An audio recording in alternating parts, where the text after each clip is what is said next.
Hello guys, വേറെ ഒന്നല്ലട്ടാ, mobile എടുത്തൊക്കെയല്ലേ എല്ലാവരും UAE കുറ്റം പറയുന്ന അത് GCC വെള്ളം കയറിയപ്പോ അവിടുത്തെ ഓരോ കാര്യങ്ങള് എന്താ പറയാ കളിയാക്കുന്ന പോലെ വീഡിയോ ചെയ്യാം. നിങ്ങൾ ഒരിക്കലും കളിയാക്കരുത്. എന്താന്ന് വെച്ച് കഴിഞ്ഞാൽ നിങ്ങൾക്ക്, ഞാനൊരു പ്രവാസിയായിരുന്നു, നിങ്ങളിപ്പോൾ അവിടെ നിൽക്കുന്ന ആൾക്കാരാണ്. നിങ്ങൾക്ക് അന്നം തരുന്ന മണ്ണാണിത്. നിങ്ങളുടെ സ്വപ്നങ്ങളും എല്ലാതും സാധിച്ചു തരുന്ന മണ്ണാണ്. ആ മണ്ണിനെ നിങ്ങൾ കളിയാക്കരുത്.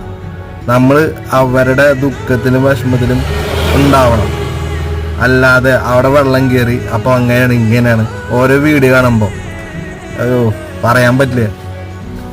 എന്തായാലും പരമാവധി നിങ്ങൾ കളിയാക്കാതെ അവിടുത്തെ കാര്യങ്ങൾ ജനങ്ങളെ അറിയിക്കുക. അല്ലാതെ എന്താ പറയുക, കോപ്രായങ്ങൾ കാണിച്ച് വീഡിയോ ചെയ്യാതിരിക്കും. അപ്പോൾ ബൈ, അടുത്ത വീഡിയോ കാണാം.